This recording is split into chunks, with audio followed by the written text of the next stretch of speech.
Guys, welcome back to HPL. Super JJ is up 2-0 over Jab. So match point for him, and he's got 3 games to pick up one single win. We've seen Jab not use Hunter one time so far. It's the deck he got #1 on NA with. He's gone with 2 other strategies, and so far it hasn't been working. Jab absolutely has his back to the wall here. He's down 0-2. You know what? He's got to win 3 in a row.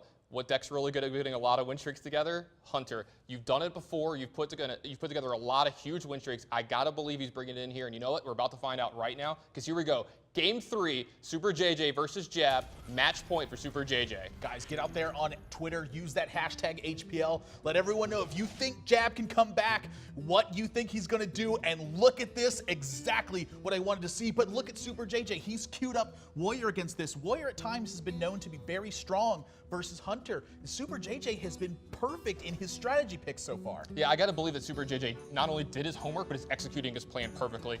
I just feel that Super JJ came very, very prepared to this match, and you're seeing it shine through in his play and his deck choices. Yeah, but you're going to see fireworks this game. This is 2 Haunted Creepers, a Houndmaster to follow it up. Savannah Highmane, a very strong card versus Warrior, but JJ's hand is no joke either. He's got Loot Hoarder, which is a pretty fantastic card versus Hunter, helps stifle some damage, pick up some extra options, and he's got Fiery War Axe. Yeah, it's pretty interesting to see Jab not turn one on Haunted Creeper here, but you got to believe he's saving this coin either for Houndmaster or for Savannah Highmane, wants to get that out early. And seeing a Loot Hoarder on turn 2 signals that you're not playing against Control Warrior, but that you're playing against Grim Patron. Yeah, very known that it's at this point, this is a Grim Patron Warrior. Super JJ also the kind of player who's going to play those power strategies. And look at that, Dread Corsair is going to be an awesome play here, but he needs to kill this Haunted Creeper.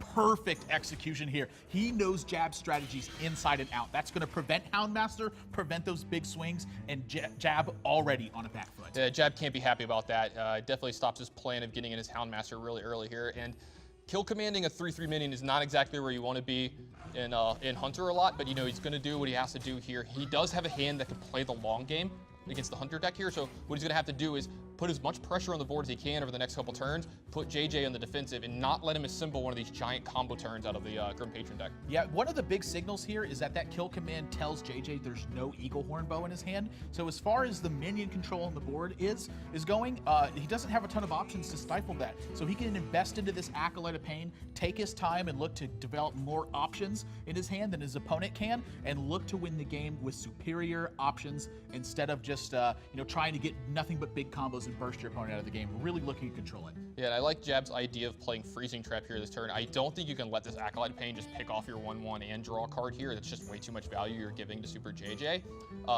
And you actually have a good 2-drop here as well. You can play a Haunted Creeper, or you can weave in a Hero Power, however you want to do it. But at least he's drawn a lot of his sticky minions this matchup, which are very, very good against this Warrior deck. He's drawn his Haunted Creeper, he has a Piloted Shredder, he has a Savannah Highmane, and you know what? He's just gonna favor getting board presence because I think he figured out that he needs to push for damage here. Yeah, this is a spot where I really think Jab has the kind of hand that can, get these big swings on the board, make sure it's getting a ton of damage in, and look to push from there. The problem with that is that Super JJ's hand is so well equipped to disrupt these kind of effects.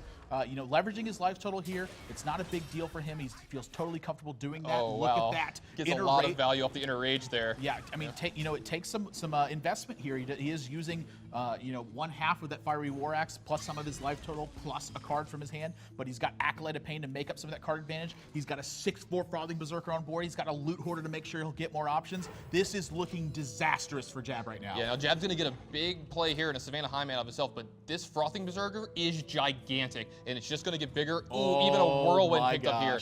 This is a huge draw from JJ. This is going to be so much damage if he wants to do this this turn. He's going to draw another card here, get all the information first before he figures things out. And he just picked up a Grommash. That might be able to end the game very, very soon. Yeah, got a second Acolyte here, too, to couple with that Whirlwind if he wants. This is a great turn from Super Look JJ at how here. big this Frothing Berserker's getting. Cruel Taskmaster that can allow him to take out this 2/2 if he wants to as well. And he's been playing around Houndmaster the entire game as well, so it's not out of the question that he can do something like that. If he plays this Cruel Taskmaster first, it's even more damage on that Frothing Berserker. He's already seen a kill command.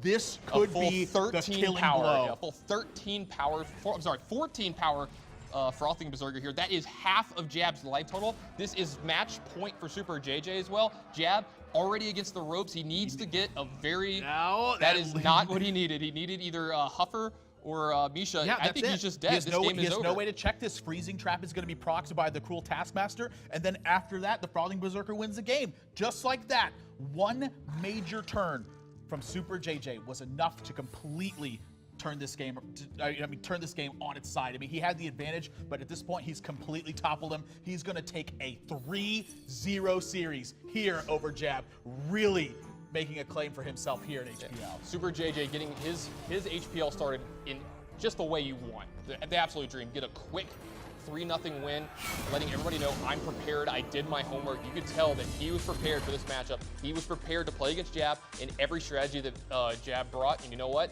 He played well, he drew well, and he prepared well. Got the 3-0 win. I mean, it's tough to not get the 3-0 win when you have everything going for you in those matches. And again, such great picks here from Super JJ. He was one step away the entire time, able to keep everything under control when needed to, knew exactly when to push for damage, and at the end, queued up that Grim Patron Warrior, got an excellent turn from it, and Frothing Berserker dealt 28 points of damage. Yeah, you saw the super burst power that the Grim Patron Warrior deck has without actually having a Grim Patron in play. I mean, he drew it in the last turn, but he never actually needed that combo. You saw Frothing Berserker deal the full 28 points of damage there, almost killing Jab immediately by itself. You know, he did 28 points of damage with one card. That's unbelievable. That's usually when you win a lot of games. So guys, we're going to come back with Super JJ here for a short interview, find out exactly how he tackled this strategy versus Jab and what he was thinking each time he queued up a strategy. So don't go anywhere, guys. We've also got 2 matches coming up right after that tonight. You're watching Hearthstone on PvP Live.